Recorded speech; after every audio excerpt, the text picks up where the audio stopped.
आदरणीय अध्यक्ष महोदय, मैं आपका आभार व्यक्त करना चाहूँगी कि आपने 2047 के उत्तर प्रदेश के विजन पे चर्चा करने का अवसर दिया और विपक्ष के तौर पे ये कहा गया कि हमें जो है वो सुझाव रखने हैं। अध्यक्ष जी, 9 वर्षों की जब से ये सरकार है, लगातार विपक्ष और हमारे राष्ट्रीय अध्यक्ष श्री अखिलेश यादव जी आप लोगों को सुझाव देते आए हैं, लेकिन आपने ना तो सुझाव को सुना और ना ही उस पर कोई कार्य किया। मैं अध्यक्ष जी अगर विजन के उत्तर प्रदेश के विजन की बात करूंगी तो ये जरूर कहना चाहूंगी कि प्रदेश का विजन तभी धरातल पर उतरेगा जब उसका सारा विभाग एकत्रित होकर के एक साथ काम करेगा। हमारे बेसिक शिक्षा मंत्री जी यहीं पे हैं। आज बेसिक शिक्षा का विभाग जो है वो बेसलेस विभाग हो चुका है, क्योंकि इसी सदन में कई बार बोला गया कि मंत्री जी विद्यालय जर्जर हो चुके हैं, विद्यालयों को बनवा दो। मंत्री जी ने कहा ना। मंत्री जी स्कूलों में जो है शौचालय नहीं है, बनवा दीजिए। मंत्री जी ने कहा ना। हमने कहा कि मंत्री जी बच्चों को वहां पे शुद्ध पेय जल नहीं मिल रहा, जल दिलवा दीजिए। मंत्री जी कहते हैं ना। हमने कहा कि विद्यालयों में इलेक्ट्रिसिटी नहीं है, मंत्री जी विद्युत जो है उसको वहां पे आपूर्ति करवा दीजिए। मंत्री जी कहते हैं ना। हमने कहा आज पूरे उत्तर प्रदेश में 2 लाख से भी ज्यादा बच्चे हैं जो टेट और सुपर टेट पास करके धरने पे बैठे हैं कि एक दिन बेसिक शिक्षा विभाग की वैकेंसी आएगी और उनको नौकरियां मिलेंगी। मंत्री जी वैकेंसी निकलवा दो। मंत्री जी कहते हैं ना। हमने मंत्री जी को कहा कि मंत्री जी शिक्षा मित्र मर मर के काम कर रहे हैं, अरे मंत्री जी उनका मानदेय बढ़ा दो, उनका समन्वय कर दो। मंत्री जी कहते हैं ना। हमने मंत्री जी को कहा कि मंत्री जी रसोइया मात्र 2000 में काम करती हैं, हमारी रसोइयों का मानदेय बढ़ा दो। मंत्री जी कहते हैं ना। अरे समय बड़ा कम है, मैं आऊंगी। हमारे ऊर्जा मंत्री जी दिखाई नहीं दे रहे हैं। आज ऊर्जा विभाग जो है डबल बी विभाग हो गया है। डबल बी माने बी से भ्रष्टाचार और बी से भेदभाव। मंत्री जी जब जनता के बीच में जाते हैं तो कहते हैं निजीकरण मेरा अकेले का निर्णय नहीं है। मंत्री जी जब अपने अधिकारियों के बीच बैठते हैं तो कहते हैं अरे तुम लोगों ने तो विभाग की नाक कटा दी है, आज बिजली विभाग जो है वो अंधा और गूंगा हो गया है। लेकिन वही जब इस सदन में मंत्री जी बैठते हैं और हम कहते हैं कि मंत्री जी निजीकरण जो है विभाग को मत बेचो, तो मंत्री जी कहते हैं ना। मंत्री जी ट्रांसफार्मर हर रोज खराब हो रहे हैं, एक ट्रांसफार्मर बन करके 75 बार लग रहे हैं। मंत्री जी ट्रांसफार्मर जो है क्षमता वृद्धि करा दो। मंत्री जी कहते हैं ना। मंत्री जी को कहा जाता है कि मंत्री जी आपके विभाग में पॉलिसीज खराब है, आपके जो पॉलिसी बनाते हैं आपके चेयरमैन वो एक IAS ऑफिसर है, शायद उनको विभागों का ज्ञान ना हो। मंत्री जी IAS ऑफिसर हटा करके समाजवादियों ने जिस तरीके से इंजीनियर को वो पद दिया था उनको वो पद दिलवा दो। मंत्री जी कहते हैं ना। मैं यही कहना चाहूंगी कि ऊर्जा विभाग मंत्री है नहीं, बड़ी बड़ी बातें करते हैं और उन्हीं के डिस्कॉम में पश्चिमांचल में आज इतना भेदभाव है कि सिर्फ एक ही जाति का व्यक्ति, वो कहते हैं हम बनिया की दुकान नहीं चलाते, और पश्चिमांचल डिस्कॉम में सारे एक्सीएन सारे MD सिर्फ एक ही जात के भरे गए हैं और मंत्री जी कहते हैं ना। हमारे स्वास्थ्य मंत्री दिखाई नहीं दे रहे हैं, क्योंकि बड़ी निराशा हुई कि हम विजन पे चर्चा कर रहे थे और मंत्री जी ने जब अपनी बात करनी शुरू की तो अपने 9 साल के कार्य नहीं गिनाए।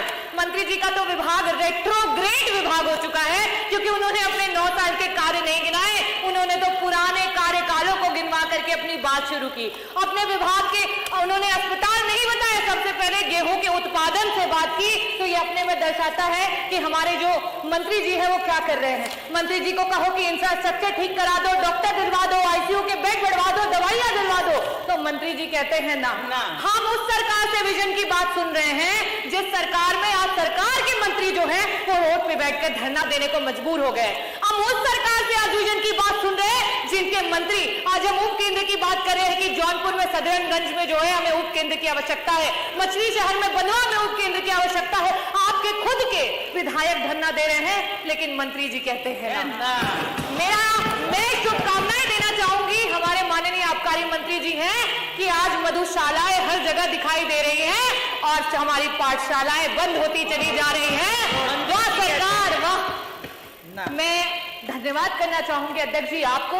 हमारे संसदीय मंत्री जी इस समय नहीं है, आज बहुत ऊंची बात कर गए मंत्री जी, बहुत बड़ी बात कर गए। उन्होंने कहा कि जापान में 50% से भी ज्यादा बुद्धिज्म को फॉलो किया जाता है, बौद्धिस्ट है, लेकिन उनके बच्चों को क्या सिखाया जाता है?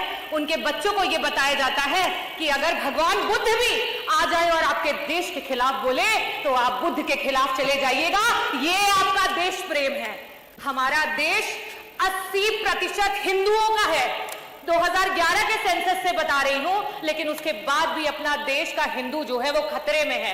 आप किसी मंचों से ये बात कह दें या हमें कहने को बोल दें कि हम अपने बच्चों को ये सिखा सके कि अगर श्री राम भी आ जाए और आपके देश के खिलाफ बोले तो आप उनको भी नकार देना, क्योंकि आपके लिए सबसे पहले आपका देश है और उसके बाद धर्म है। जो धर्म पे सियासत करते हो वो इन बातों को क्या बोलेंगे? और इसीलिए जापान आज विकसित देश है और आज हम कहां पे हैं? आज अभी हम डेवलपिंग कंट्री हैं।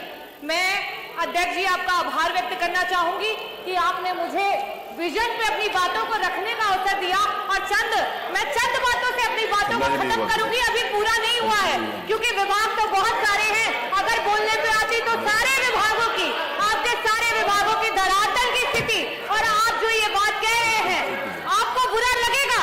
यही चीज संसदीय मंत्री जी ने कहा और इसी पे कहना चाहूंगी कि मैं मुजरिम हूं। क्या ये मुजरिम, क्या मैं मुजरिम कहलाऊंगा? अरे सुन तो लीजिए, अरे सुन तो लीजिए, अरे हिम्मत तो रखिए, अरे सुन तो लीजिए। मैं यही कहना चाहूंगी कि क्या मैं मुजरिम कहलाऊंगा? क्या मैं मुजरिम कहलाऊंगा? क्या होगा इल्जाम मेरा? हरे रंग से हिंदू लिख दो, भगवे से इस्लाम बता। और मैं यही बताना चाहूंगी कि क्या इल्जाम होगा मेरा अगर मैं हरे रंग से हिंदू लिख दूं और भगवे से इस्लाम बता। यही जो आप चिल्ला रहे हैं, चीख रहे हैं, यही मेरा इल्जाम होगा। और ये कह दो कि हम सब एक हैं तो क्या होगा अंजाम मेरा? क्या होगा अंजाम मेरा? संविधान की जय, भारत माता की जय, जय भीम, जय समाजवाद।